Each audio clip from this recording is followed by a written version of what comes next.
आबदी corner में खुशामदीद।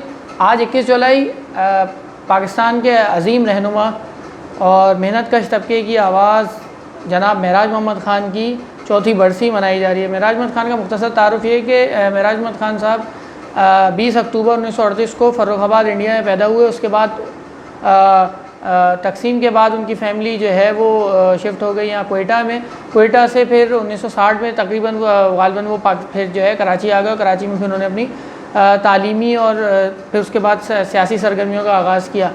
वो सबसे पहले नेशनल स्टूडेंट फेडरेशन के सदर मुंतखब हुए 1963 से 1968 तक, उसके 1967 तक उसके सदर रहे। और उसके बाद वो पाकिस्तान पीपल्स पार्टी की बुनियाद जब रखी गई सोशलिस्ट बुनियादों के ऊपर, तो उसके बुनियादी अरकान में शामिल थे। उसके बाद पाकिस्तान पीपल्स पार्टी में 1974 तक वो उन्होंने जुल्फ़िकार अली भुट्टो का साथ दिया। फिर नज़रियाती इख्तलाफात की बुनियाद पर उन्होंने पार्टी को छोड़ा। उसके बाद उन्होंने अपनी जमात पाकिस्तान कौमी महज़ आज़ादी की बुनियाद रखी। उसके बाद वो उस प्लेटफॉर्म से उन्होंने अपनी जद्दोजहद जारी रखी। और जब पाकिस्तान में मार्शल लॉ लगा और ज़ियाउल हक ने इक़्तिदार पे कब्ज़ा किया, उसके बाद मूवमेंट रेस्टोरेशन डेमोक्रेसी MRD की तहरीक चली। उसमें भी महराज मोहम्मद ख़ान ने अपनी जमात पाकिस्तान कौमी महज़ आज़ादी के प्लेटफॉर्म से उसमें हिस्सा लिया और बहुत कुर्बानियाँ दी, बहुत जद्दोजहद की उस मार्शल लॉ के ख़िलाफ़ जो कि पाकिस्तान की बुनियादें जिसने हिला दी थी, जिसने पाकिस्तान को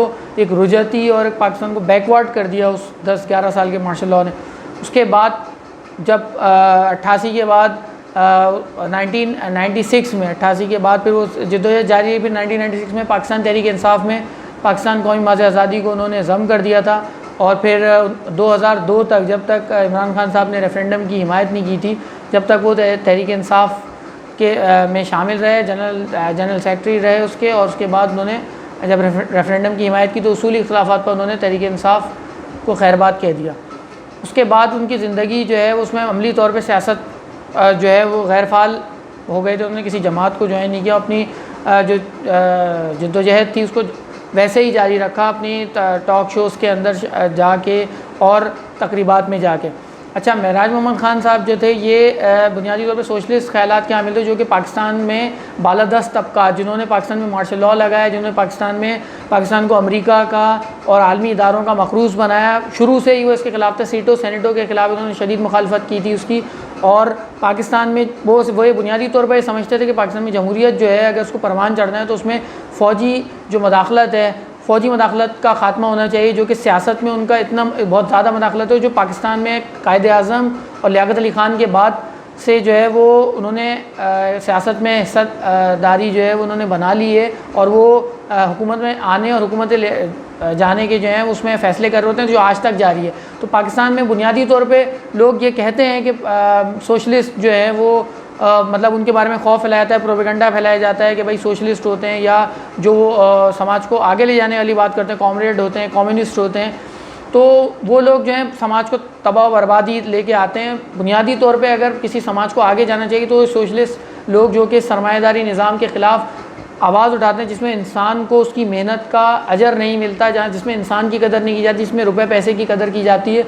आज आप पाकिस्तान की हालत देख लें कि अगर ऐसे महराज मोहम्मद ख़ान जैसे अजीम रहनुमाओं कि अगर वो नाकाम हुए हैं, अगर वो इस सूरत में नाकाम हुए कि अपने मकसद को हासिल नहीं कर सके, मेरी नज़र में वो कामयाब है, लेकिन वो पार्टी जो बनाना चाहते थे, वो एक जद्दोजहद करना चाहते थे, वो उसमें कामयाब नहीं हुए। तो पाकिस्तान की हालत आप देखें क्या है। पाकिस्तान आज IMF का मकरूज़ है। आज Pakistan America, world bank, IMF और तमाम आलमी इदारों और तमाम बड़ी ताकतों के आगे पाकिस्तान ग़ुलाम बन चुका है उनका, क्योंकि पाकिस्तान में खुद मुख्तारी को 1950 से पाकिस्तान की इब्तिदा से ही इन फ़ौजी और ब्यूरोक्रेसी ने यहाँ की पाकिस्तान उसको ग़ुलाम बना दिया था।